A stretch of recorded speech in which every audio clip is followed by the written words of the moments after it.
अस्सलाम वालेकुम आदाब दोस्तों। कई सारे हमारे दोस्त सोशल मीडिया पे आज के सीज़नल माइग्रेंट्स को जो काम कर रहे हैं कश्मीर के अंदर, उनका मवाजना कश्मीरी यूथ की बेरोज़गारी के साथ करके कश्मीरी यूथ को इंडोलेंट, स्लॉथफुल, लेज़ी और काम ना करने वाले, वर्कहॉलिक नहीं हैं, ये सारी चीज़ें कह रहे हैं। मेरे कुछ एतराज़ात हैं इस सिलसिले में।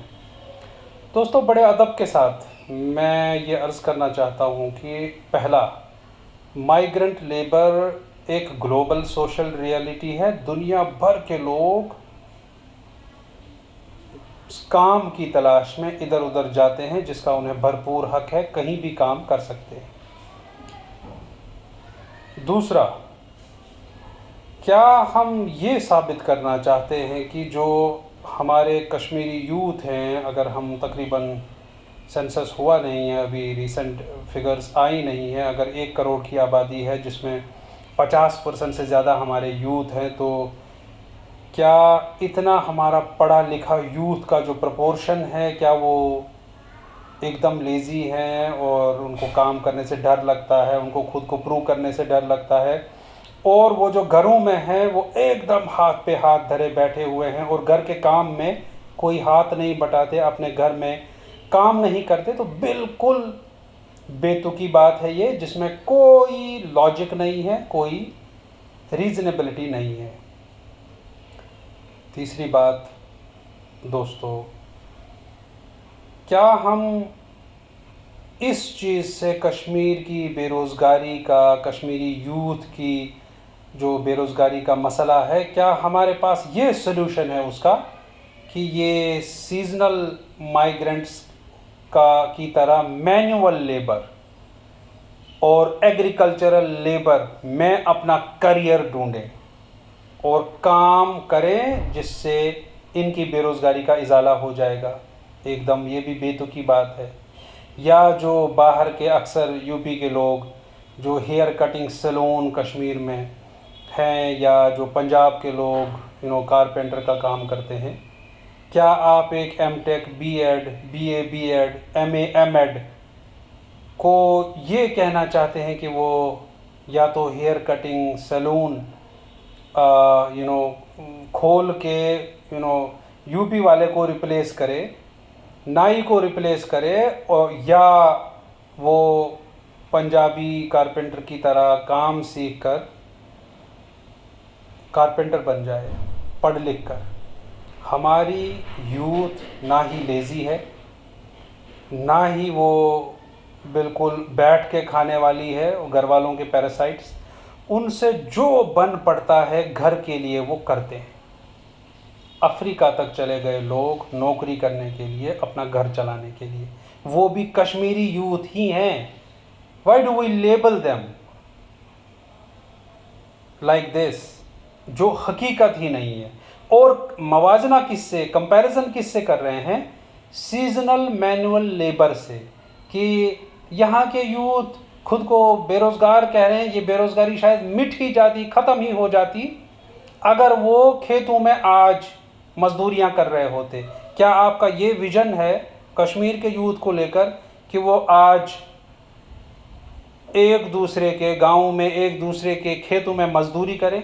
कितने दिन मिलेंगे मजदूरी के, अगर उसको फॉर दैट मैटर कंसिडर भी किया जाए? 10 दिन का काम, 20 दिन का काम मजदूरी का, मैनुअल लेबर का, एग्रीकल्चरल लेबर का, अनस्किल्ड वर्क का। आप एक इंजीनियर से, आप एक जो टीचर के लिए ट्रेंड है, एक नेट क्वालिफाइड है, एक जेआरएफ है, एक पीएचडी है, आप उसे ये एक्सपेक्ट कर रहे हैं कि ये इसलिए बेरोज़गार बैठा है क्योंकि ये फलाने के खेत में इस वक्त काम नहीं कर रहा है। ये हमारा इसका सलूशन है हमारी इस प्रॉब्लम का, बेरोज़गारी का? दोस्तों, मसला कुछ और है। हमारी पढ़ाई में स्किल गैप है। पढ़ा हमने थ्योरेटिकल, लेकिन मार्केट को चाहिए प्रैक्टिकल, वो चीज़ है। मसला इंडस्ट्रीज़ का है। मसला कश्मीर के अंदर जितने यूथ हैं उतने जम नहीं हो पा रहे हैं जॉब्स के अंदर, सेक्टर्स ही नहीं हैं, हमारे सेक्टर्स डाइवर्स नहीं हैं। और हमने देखा अब बिहार के चंद मज़दूर, यूपी के चंद मजदूर फलानी साहब के खेत में काम कर रहे हैं और हम फ़ौरन कश्मीरी यूथ की बेरोज़गारी का सलूशन उसमें ढूंढते हैं, जो बिल्कुल बेतुकी बात है।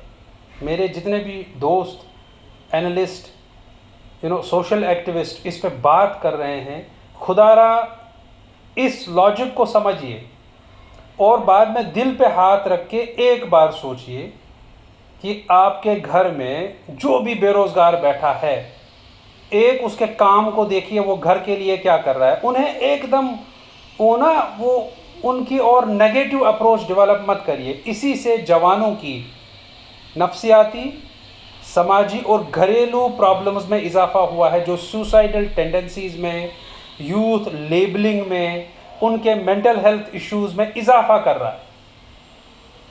क्योंकि आप एक तंग नज़रिया रख के यूथ के सारे सॉल्यूशंस का जवाब कश्मीर के एग्रीकल्चरल लेबर में ढूंढ रहे हैं, जो एक बेतुकी बात है, जो एक इलॉजिकल बात है। कश्मीर के जवान जो हैं, वहाँ का जो यूथ कोहर्ट है, वहाँ के जो यूथ सब कल्चर्स हैं, जाइए उनमें देखिए तालीम। इस चीज़ को आप अप्रिशिएट क्यों नहीं कर रहे? कश्मीर की फैमिली की आज अगर सबसे कोई अच्छी बात है दोस्तों, वो सिर्फ ये कि भले ही कहीं फादर 8,000 भी महीने का कमा रहा है ना, लेकिन उसका ख्वाब है कि उसके बच्चे, और बच्चों में भी बेटी और बेटा दोनों, कोई डिस्क्रिमिनेशन नहीं है जो बाहर देखा जा रहा है। बेटी और बेटा दोनों बच्चे, तीनों बच्चे, चारों बच्चे इवन बेहतरीन एजुकेशन हासिल करें, भले ही वो मज़दूर है, भले ही वो मैनुअल लेबर है, भले ही उसको फीस जुटानी बहुत मुश्किल हो रही है उससे, लेकिन वो ये कर रहा है दोस्तों। इस बात को हम अप्रिशिएट क्यों नहीं करते हैं कश्मीर के लोगों के लिए? और बाद में तंग नज़री का ये आलम और इंटेलेक्चुअल मायोपिया का ये हालत कि हम सारे BTech, MTech, masters, engineers, doctors, जितने भी सेक्टर में बेरोज़गार बैठे हैं, टेक्नोलॉजिस्ट, साइंटिस्ट, उन सब को आप जम करना चाहते हैं ज़मीन डूरिस मज़ा कश्मीर के खेत में मैनुअल लेबर करके, दानी छोमने, थाल रूने, घास गढ़ने। ये आप लोगों का सलूशन है उनकी बेरोज़गारी को लेकर, या वो नाई को रिप्लेस करें यूपी वाले को। ये बचकाना बातें हैं। इनसे यूथ की प्रॉब्लम्स का इजाला नहीं हो रहा है, बल्कि उल्टा आप उनको और इंडोलेंट और लेज़ी और नॉन वर्कहॉलिक और मेहनत ना करने वाले लेबल कर रहे हैं, जो कि वो है नहीं।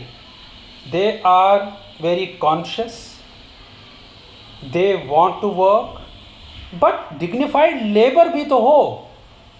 काम तभी एमएड वाला करे, एमटेक वाला करे, जब उसके पास काम हो जाइए, आप उसे काम में डालिए। मैं दिल्ली की बात करूंगा, यहाँ जितने भी कश्मीरीज आते हैं, ब्राइट कैरियर्स हैं उनके, अपने आप को प्रूव करते हैं वर्क प्लेस पे, आउटशाइन करते हैं। क्या ये रियलिटी नहीं है? सबसे आगे हैं यहाँ कश्मीरी, ये रियलिटी है। तो उसी यूथ को आप लेबल मत करिए कश्मीर के अंदर। उन्हें मौका नहीं मिला, उनको आप लेबल इसलिए कर रहे हैं, उनको आप नाकारा, निकम्मा इसलिए शायद कह रहे हैं, बिकॉज उन बेचारों को, उन बदकिस्मतों को मौका नहीं मिला। आप उन्हें किसी इदारे में बिठाइए।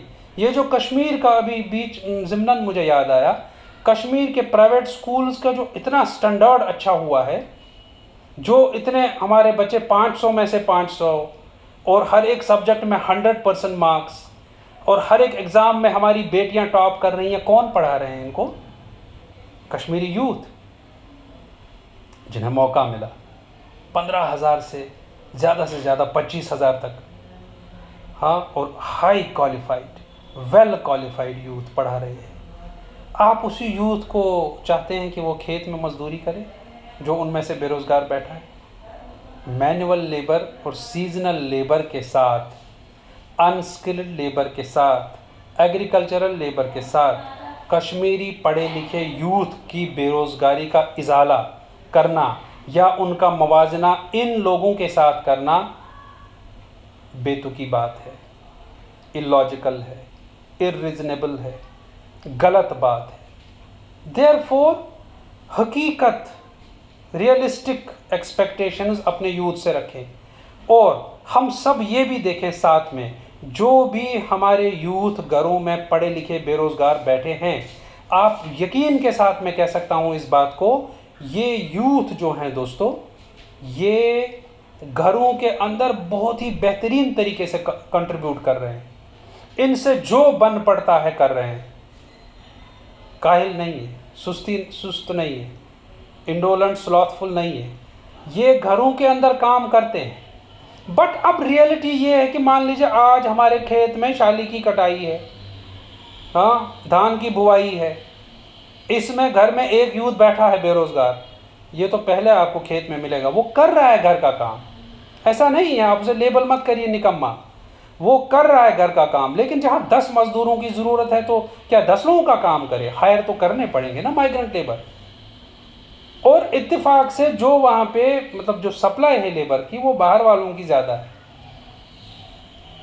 देयरफॉर बहुत ही नज़रिए में जो ये एरर हो रहा है, ये जो देखने का हमारा नज़रिया है, इससे इनडायरेक्टली हम कश्मीर के यूथ को स्टीरियोटाइप कर रहे हैं, उनकी काबिलियत पे हम सवाल उठा रहे हैं, और जो उनका पोटेंशियल है, उनकी जो कैपेसिटी है, जो उनका स्किल सेट है, उसको हम नाकारा कह रहे हैं। और बेरोज़गारी का, स्किल्ड मैन पावर का इजाला एग्रीकल्चर लेबर में ढूंढना, मैनुअल लेबर में ढूंढना नहायत गलत बात है। मेरा इस बात से हमेशा एतराज़ है कि यहाँ इसलिए बेरोज़गारी है कि यूथ काम नहीं करना चाहती। आपका मतलब काम से होता है हर बार मजदूरी, मैनुअल लेबर। फिर ये जो बच्चों को हम बड़े बड़े स्कूल्स में पढ़ा रहे हैं, क्या हम इनको इसलिए पढ़ा रहे हैं कि कल ये फलानी के खेत में उनकी धान की बुआई और कटाई करें? इसलिए पढ़ा रहे हैं बड़े बड़े स्कूलों में?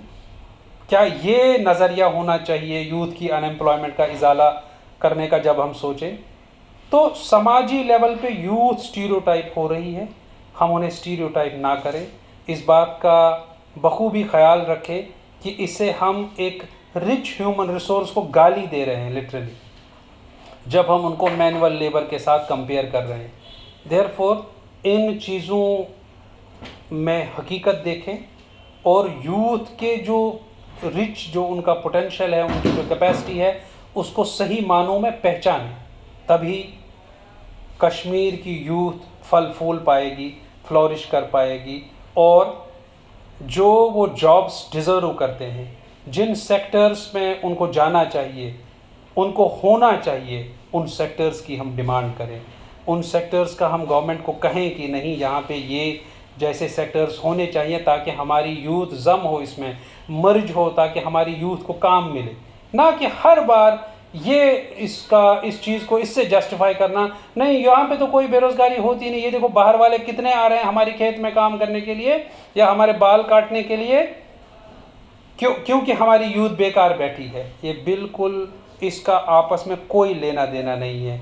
जो हमारा एजुकेशन मैप है, जो हमारा स्किल गैप, स्किल पोटेंशियल है, और उसको हम मैनुअल लेबर के साथ जोड़ रहे हैं, ये बेतुकी बातें हैं। बहुत बहुत शुक्रिया।